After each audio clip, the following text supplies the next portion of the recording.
కనపడదేనా?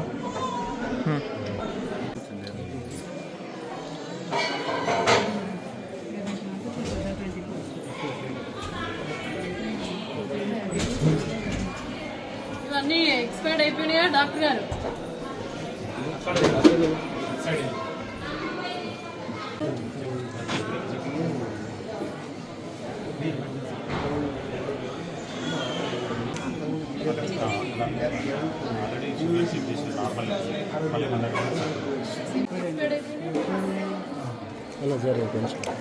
అన్నా డేట్ ఉన్నాయి, ఇవి అయిపోయినాయి. డేట్ ఉంది, అన్ని కలిపే ఉన్నాయి.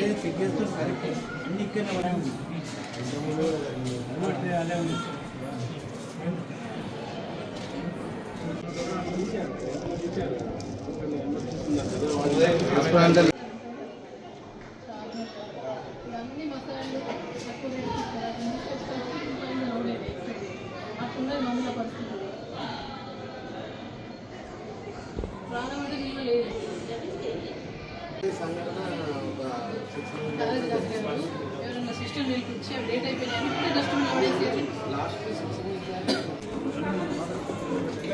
పడే పడే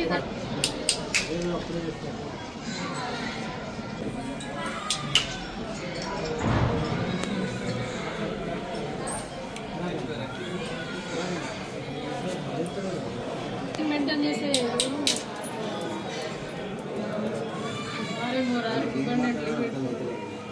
అక్కడనే పట్టుకొని తీసుకుపోయాడు. ఇప్పుడు మనం ఉండేటప్పుడు ఈ వ్యక్తి వచ్చి తీసుకుపోయాడు. మీరా ఇంకొకరు నేనందరూ మాస్క్ పెట్టుకుంటే ఎవరెవరు ఏమైనా పెట్టలేరు.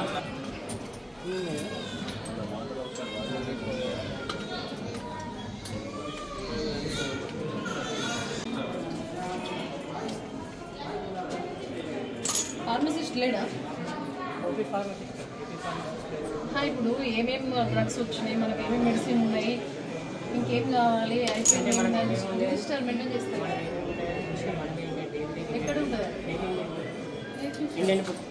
మంగా లేదు. ప్రభుత్వ పాఠశాలలో పిల్లలకు ఏదైనా సరి అయిన ఆహారం లేదు, పరిశుభ్రత లేదు. ఇవాళ పిల్లలకు పూర్తిగా కూడా సారంగపూర్లో ఉన్నటువంటి 12 మంది పిల్లలకు కళ్ళు తిప్పుతూ ఉన్నాయి. అసలు శ్వాస తీసుకోవడం ఇబ్బంది అవుతూ ఉంది. మరి సరిగా కూడా ఇక్కడ మెడిసిన్ కూడా ప్రాపర్గా లేదు. నిజంగా కూడా ఒక బాధాకరమైన విషయం ఏంటంటే కేసీఆర్ గారు ఉన్నప్పుడు మా జైత్యాల జిల్లాకు మెడికల్ కాలేజ్కి ఈ మాతా శిశు కేంద్రాన్ని అందించడం ఒక పేదలకు ఒక గొప్ప వరంగా భావించడం. కానీ ఆ వరం ఏమైంది? ఇవాళ పూర్తిగా కూడా పేదల పాట ఒక యమపాశంగా ఈ రేవంత్ రెడ్డి సర్కార్ వచ్చిన తర్వాత పిల్లల పక్షాన ఒక యమపాశంగా, ప్రజలకు యమపాశంగా మారిన పరిస్థితి చూస్తా ఉన్నాం. ఎందుకంటే మెడిసిన్ పూర్తిగా కూడా ఎక్స్పైర్ అయిపోయినటువంటి మెడిసిన్ పిల్లలకు ట్రీట్మెంట్గా అందిస్తూ ఉన్నారు. ఎంత బాధాకరం అంటే అసలు వీళ్ళకు పిల్లల ప్రాణాలంటే పట్టిలేదు. ఎవరు వస్తే వాళ్ళకి ఏ మెడిసిన్ ఉంటే ఆ మెడిసిన్ ఇచ్చే పరిస్థితి ఉంది. ఒక ఫార్మసిస్ట్ లేదు, అది పూర్తిగా కూడా రికార్డు మెయింటైన్ చేస్తలేరు. అంత అధ్వాన స్థితిలో ఇవాళ ఉన్నది. కానీ చేస్తూ ఉన్నాం. పిల్లలను కొంచెం ఇప్పటికైనా కూడా వైద్యులు కానీ ప్రభుత్వం కానీ మరి నిద్ర లేచి పిల్లలను పూర్తిగా కూడా మంచి ట్రీట్మెంట్ అందించి వాళ్ళను ఆరోగ్య పరిస్థితి మెరుగుపరిచే విధంగా చూడాలని చెప్పేసి రిక్వెస్ట్ చేయడం జరుగుతుంది.